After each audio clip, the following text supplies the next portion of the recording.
વિદ્યાર્થી મિત્રો, હવે આજે આપણે એક નવી સમજ ઊભી કરીએ કે એક શબ્દ તમારા મગજમાં રુધિર, લસિકા અને પેશીજળ. આ પેશીજળ માટે હું આંતરકોશીય પ્રવાહી પણ કહી શકું. તો વિદ્યાર્થી મિત્રો, આ બરોબર બાબતો સમજો. આ બધી જ બાબત અને આ બધા માટે ઘણી વખતે દેહ જળ અથવા દેહ પ્રવાહી, બોડી ફ્લુઇડ એવો શબ્દ બોલે. આ સિવાય પણ બીજા બોડી ફ્લુઇડ છે. તો વિદ્યાર્થી મિત્રો, આપણે રુધિર વિશે વાત કરીએ તો સસ્તન પ્રાણીઓની અંદર બંધ રુધિરાભિસરણ તંત્ર છે. બધા જાણીએ છીએ બંધ રુધિરાભિસરણ તંત્ર એટલે કે રુધિર હૃદય અને નલિકાઓ સિવાય બહાર વહેતું નથી. તો વિદ્યાર્થી મિત્રો, બધાને ખબર હોવી જોઈએ કે વિવિધ અંગોમાંથી જે રુધિર લાવે એ ભેગી થઈને મહાશિરા કર્ણકમાં રુધિર નાખે. કર્ણકમાંથી રુધિર ક્ષેપકમાં આવે. ક્ષેપકમાંથી રુધિર મહાધમનીઓ દ્વારા શરીરના અંગો તરફ જાય.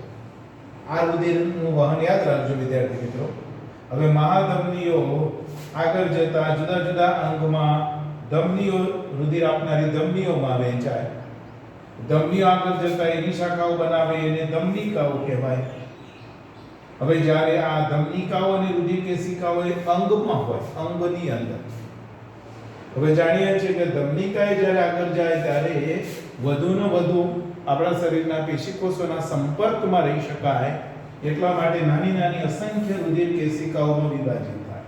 તો આ ધમનિકા આવી નાની નાની રુધિર કેશિકાઓમાં વિભાજિત થઈ ગઈ વિદ્યાર્થી મિત્રો. હવે આપણે જાણીએ છીએ કે આ રુધિર કેશિકા, એનો જો હું આડો છેદ લઉં અથવા તો આમ લઈએ આપણે રુધિર કેશિકા, તો આડો છે તો એની દીવાલ ફક્ત એક પડી લાદીસમ અધિચ્છદ કોષોની જ બનેલી છે, સિંગલ. તો વિદ્યાર્થી મિત્રો, આમાંથી વહેનારા રુધિરમાંથી ઘણા દ્રવ્યો પ્રસરીને બહાર જઈ શકે, બહારથી દ્રવ્યો અંદર પણ જઈ શકે, એટલે કે પ્રસરણ પામી શકે. એટલે રુધિર કેશિકાઓની દીવાલ અત્યંત પાતળી છે એટલે એમાંથી ઘણા દ્રવ્યો પ્રસરીને બહાર આવે. હવે યાદ રાખજો કે ધમની, ધમનિકા, રુધિર કેશિકામાં રુધિર વહે છે. રુધિરમાંથી પ્રસરીને કોણ બહાર આવે? તો જો રુધિર કોષો કોઈ ન બહાર આવી શકે, રક્તકણ, શ્વેતકણ કે આપણે ત્રાકણ બહાર ના આવે, મહાઅણુઓ બહાર ના આવી શકે, વધુ અણુ બહાર ધરાવનારા, પણ સરળ અણુઓ, સૂક્ષ્મ ઘટકો બહાર આવે. એને કે પાણી બહાર આવી શકે, ઊંટું બહાર આવી શકે વગેરે.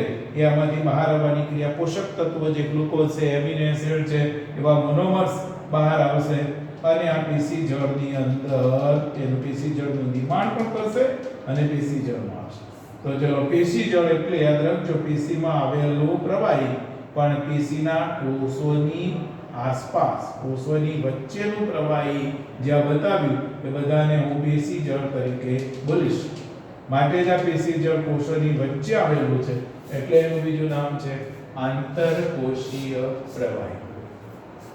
હવે ટૂંકમાં ધમની, મહાધમની, ધમની, ધમનિકા, રુધિર કેશિકા દ્વારા આવા પોષક દ્રવ્યો યુક્ત, ઓક્સિજન યુક્ત પાણી, વિવિધ ઘટકો, વિટામિન્સ વગેરે વાળું પ્રવાહી રુધિર વહી રહ્યું છે. પાતળી દિવાલ દ્વારા બહાર આવી અને આ કોષોની આજુબાજુ આંતરકોશીય પ્રવાહી અથવા પેશીજળ રચશે. હવે વિદ્યાર્થી મિત્રો, જાણીએ છીએ કે હવે ફરી પાછા જ્યારે આ રુધિર આગળ વધશે ત્યારે આ પ્રવાહીમાંથી જ, આંતરકોશીય પ્રવાહી પેશીજળમાંથી નકામા દ્રવ્યો CO2, યાદ રાખજો કે O2 નું પ્રસરણ આમ થશે, O2, CO2 નું પ્રસરણ પેશીકોષોની આજુબાજુ CO2 વધારે એટલે રુધિર તરફ જશે, એટલે રુધિરમાં CO2 ભળવાની ક્રિયા થઈ કહેવાય. ઉત્સર્ગ દ્રવ્યો ભળવાની ક્રિયા થશે. જો આ અંગ અંતઃસ્રાવી ગ્રંથિ તરીકે વર્તતું હશે તો અંતઃસ્રાવ આ રીતે રુધિરમાં ભળશે વગેરે. અને આ રીતે હવે એ અંગમાંથી બહાર રુધિર લાવનારી રુધિર કેશિકાઓ જોડાઈને સિરિકા બનાવે અને સિરિકાઓ આગળ જતા શિરામાં ખુલે અને આવી વિવિધ શિરાઓ ભેગી થઈ અને હૃદયના કર્ણકમાં રુધિર ઠાલવનારી મહાશિરાનું નિર્માણ કરે. તો ચલો, આ રીતે આપણા શરીરમાં બંધ રુધિરાભિસરણ તંત્ર આવેલું છે આ સિવાય રુધિર ક્યાંય કોઈ કોષો વચ્ચે અથવા નલિકાઓની બહાર જતું નથી. છતાં આ રુધિર કેશિકાઓની અત્યંત પાતળી દિવાલને લીધે એ દ્રવ્યોની એક્સચેન્જ કરે છે. કોની જોડે? પેશી કોષો. વિદ્યાર્થી મિત્રો, આ પેશી કોષ એટલે કોઈ અંગ છે. જો ફેફસા હોય તો વિરુદ્ધ ક્રિયા થાય વિદ્યાર્થી મિત્રો. ત્યાં એમ કહેવાય ઊલટું રુધિરમાં ભળે, કેશિકાઓ તરફ જાય અને કેશિકાઓમાંથી CO2 બહાર જાય. અંગોમાં એનાથી ઉલટી ક્રિયા થાય. એવી રીતે ઉત્સર્જન અંગ હોય તો ઉત્સર્જન અંગોમાં રુધિરમાંથી ઉત્સર્ગ દ્રવ્ય બહારની તરફ પ્રસરવાની ક્રિયા વગેરે. ચલો, આ રીતે આખું રુધિરાભિસરણ તંત્ર આવેલું. હવે વિદ્યાર્થી મિત્રો, આ પેશી કોષોની આજુબાજુનું જે આ પ્રવાહી, જેને આપણે પેશીજળ અથવા અંતરકોષીય પ્રવાહી કીધું, આ વિદ્યાર્થી મિત્રો ત્યાં ક્યારેય સ્ટેડી નથી હોતું. એ પણ સહેજ ચેન્જેબલ હોય છે, બદલાય કરે. માટે આવું પ્રવાહી આવી નાની નાની જે કેશિકાઓ દ્વારા પ્રવાહી ભેગું થઈ અને આ રીતે આગળ વધે. આવી આ નાની નાની કેશિકાઓ છે એને લસિકા વાહિનીઓ કહેવાય. તો કોષોની આજુબાજુ જ્યારે પ્રવાહી છે ત્યારે એને પેશીજળ કહીશું. પણ હવે જ્યારે આ જ પેશીજળ જ્યારે આવી નાની નાની કેશિકાઓમાંથી પસાર થઈને આગળ વધે ત્યારે આમાં જે પ્રવાહી આવી ગયો એ હવે લસિકા બોલાય. તો લસિકામાં મુખ્ય ઘટકો આ પેશીજળના જ હશે. હવે નાની નાની આવી લસિકા વાહિનીઓને લસિકા વાહિકાઓ કહેવાય. એ લસિકા વાહિકાઓ જોડાઈને આવી મોટી લસિકા વાહિનીઓ બને. આવી લસિકા વાહિનીઓ આગળ જતા લસિકા અંગમાં થઈને આગળ વધે. વિદ્યાર્થી મિત્રો, આપણે 12મા ધોરણમાં લસિકા અંગ ભણીશું. યાદ રાખજો, થાઇમસને પણ લસિકા અંગ કહેવાય છે, અસ્થિ મજ્જાને લસિકા અંગ, આપણા કાકડાને લસિકા અંગ તરીકે બોલવામાં આવે છે. અને નાની નાની સ્કંદ પ્રદેશમાં આવેલી અને જાંઘ પ્રદેશમાં આવેલી નાની નાની લસિકા ગાંઠો પણ છે વિદ્યાર્થી મિત્રો. બરોળને પણ લસિકા અંગ કહેવાય. તો એવા વિવિધ લસિકા અંગમાં થઈને લસિકા આગળ વધશે.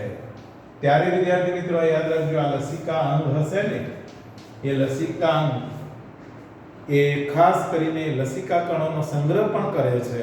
એટલે ધીમે ધીમે એમાં લસિકા કણો ભળવાની ક્રિયા થશે. અસ્થિ મજ્જામાં નામનું લસિકા અંગ હશે તો રુધિરના બીજા કણો પણ આની અંદર ભળવાની ક્રિયા થશે વિદ્યાર્થી મિત્રો, વગેરે વગેરે. તો ચલો, આમ કોષોનો ઉમેરો લસિકા અંગમાંથી જ્યારે લસિકા આગળ વધે ત્યારે એમાં કોષોનો ઉમેરો થશે. જે લસિકા અંગે સંગ્રહ કરેલા કોષો કે ઉત્પન્ન કરેલા કોષો એમાં ભળવાની ક્રિયા. લસિકા અંગની અંદર યાદ રાખજો એવા ભક્ષક કોષો પણ હશે કે જે આ પ્રવાહી જળ દ્વારા આવેલા હાનિકારક દ્રવ્યો કે સૂક્ષ્મ જીવોને ગળી જઈને નાશ કરનારા પણ આની અંદર કોષો હશે. તો ચલો, આમ લસિકા અંગોમાંથી હવે જ્યારે લસિકા આગળ વધે ત્યારે એને લસિકા નળી કહેવાય. અને લસિકા નળી આમ આગળ જતા શિરાની અંદર ખુલે વિદ્યાર્થી મિત્રો. અને આવી જે શિરાઓ છે એ છેવટે મહાશિરાઓની અંદર ખુલી જતી હોય છે, શિરામાં. તો યાદ રાખજો કે પેશીજળ જે રુધિરમાંથી છૂટું પડેલો પ્રવાહી હતો એ પેશીજળ જ્યારે નાની નાની કલેક્ટ થઈ અને લસિકા વાહિનીઓ લસિકા નળી દ્વારા આગળ વધે ત્યારે લસિકા બોલીએ છે. અને લસિકા જ્યારે હવે આવી શિરાઓમાં ખુલવાની ક્રિયા કરશે અને એના દ્વારા હતો એમ રુધિર ફ્લો. યાદ રાખજો વિદ્યાર્થી મિત્રો, આમ રુધિરમાંથી છૂટા પડેલા દ્રવ્યો પેશીજળમાં પરિણમે. પેશીજળમાંથી એ દ્રવ્યો એક્સચેન્જ પણ પેશી કોષો વડે કરશે. અને હવે પેશીજળનું પ્રવાહી પાછું આમ લસિકા તરીકે ઓળખાનારી આ બધી પ્રવાહી તરીકે વાહિકા વાહિનીઓ નળીમાંથી પસાર થશે. લસિકાંગો એમાં વિવિધ પ્રકારના કોષો પણ ઉમેરવાની ક્રિયા કરશે અને છેવટ જતા એ શિરામાં લસિકા નળી ખોલી નાખે. તો વિદ્યાર્થી મિત્રો, આ રીતે એક વળવાની ક્રિયા થાય. હવે અહીં એક તમારે ખાસ ઉદાહરણ આપેલું છે. ચલો, એની એક ચર્ચા કરું કે આપણે વિચારીએ કે ભાઈ નાના આંતરડામાં વિવિધ દ્રવ્યોનું શોષણ કરવા માટે, પાચિત દ્રવ્યોનું શોષણ કરવા માટે રસાંકુળો હોય છે. રસાંકુળ, અસંખ્ય રસાંકુળો છે. આ રસાંકુળોની અંદર લસિકા વાહિનીઓ હોય છે. અને આ રસાંકુળની અંદર આવેલી લસિકા વાહિનીઓને પયસ્વિની કહેવામાં આવે છે. પયસ્વિની. તો પયસ્વિની યાદ રાખજો કે આંતરડાના રસાંકુળમાં આવેલી લસિકા વાહિનીઓ માટે પયસ્વિની બોલાય. હવે સામાન્ય રીતે આ પયસ્વિનીની અંદર જે શોષાયેલ ચરબી અને લસિકા બંને હશે. લસિકા હોય જે એક દૂધિયું પ્રવાહી હશે. પ્રવાહી બને અને જેને કહેવામાં આવે છે, જેને આપણે પયોલસ કહીશું. પયોલસ. તો યાદ રાખજો, પયસ્વિની શબ્દ છે કે જેમ અહીંથી આમ લસિકા વાહિનીઓ છે, એમ નાના આંતરડાના રસાંકુળમાં જે આવી બધી લસિકા વાહિનીઓ હશે એ ચરબીયુક્ત દ્રવ્યોને શોષીને લઈ જનાર છે. તેવી લસિકા વાહિનીઓને પયસ્વી. એમાં ચરબીયુક્ત લસિકા હશે અને ચરબીયુક્ત લસિકાને પયોલસ તરીકે બોલવામાં આવે છે. હવે વિદ્યાર્થી મિત્રો, સામાન્ય રીતે આપણે લસિકા વિશેની વાત કરીએ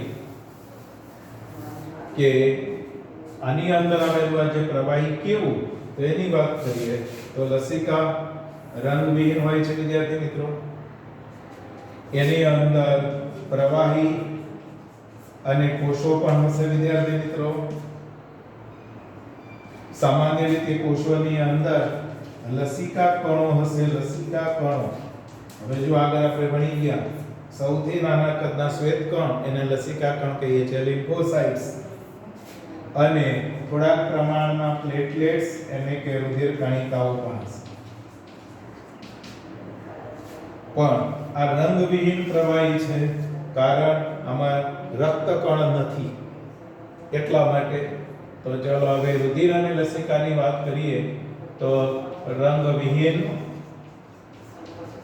આ જાણીએ છીએ કે ભાઈ લાલ રંગનું, એના માટેનું કારણ આપણે જાણીએ છીએ કે આની અંદર આરબીસીસ.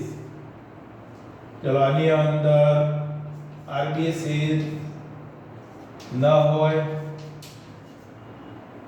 વિચારીએ વિદ્યાર્થી મિત્રો કે લસિકા છે તો હું માત્ર હવે લખી નાખું કે ભાઈ આની અંદર લસિકા કણ અને પ્લેટલેટ્સ. જ્યારે આની અંદર તમામ આપણે આગળ ભણી ગયા એ રુધિર કણો, રક્ત કણો, શ્વેત કણો, ત્રાક કણો, પ્લેટલેટ્સ વગેરે. ચલો લસિકાની અંદર એમ કહેવાય કે પાણી વધુ પ્રમાણમાં ઓછો, ઉત્સર્ગ દ્રવ્યો વધુ, આમાં ઓછો. લસિકાની અંદર પોષક દ્રવ્યો O2 ઓછો. એના સાપેક્ષમાં આની અંદર પોષક દ્રવ્યો અને O2 વધુ વગેરે. ચલો આવું પ્રવાહી છે. એ પ્રવાહી આગળ જતા તો છેવટે રુધિરની અંદર ભળે. માનવીની અંદર વિદ્યાર્થી મિત્રો આ શિરા છે એ અધોક્ષક શિરા આપણા ખભામાંથી રુધિર લઈ જાય છે, એના દ્વારા ભળવાની ક્રિયા. તો વિદ્યાર્થી મિત્રો અહીં રુધિરાભિસરણ તંત્રને આપણે બંધ પરિવહન તંત્ર કહીશું, કારણ કે એમાં રુધિર ક્યાંય બહાર નીકળતું નથી. પણ લસિકા તંત્ર એ આવી રીતે પ્રવાહી કલેક્ટ કરી અને પાછું શરીરમાં નાખે છે. એટલે યાદ રાખજો કે આપણા શરીરની અંદર કોષો વચ્ચેના પ્રવાહીઓ ત્યાં કાયમી સ્ટેડી નથી હોતા, ત્યાંથી એને કલેક્ટ કરી અને ફરી પાછું આપણું લસિકા તંત્ર શું કરે છે, તો શિરા દ્વારા આપણા રુધિરના મુખ્ય સ્ત્રોતમાં નાખી દે. એટલે નવું પાછું આવું પેશી જળ, દેહ જળ બનવાની ક્રિયા થાય. તો ચલો આ રીતે કમ્પ્લીટ મગજમાં 3 શબ્દો ક્લિયર યાદ રાખજો: પેશી જળ, આંતરકોષીય પ્રવાહી, બોડી ફ્લુઇડ. એ એટલે કોષોની આજુબાજુ. લસિકા જ્યારે આવી લસિકા વાહિનીઓમાં પસાર થાય ત્યારે આવે શબ્દ. અને રુધિર વિશે તો આપણે આગળ સવિસ્તર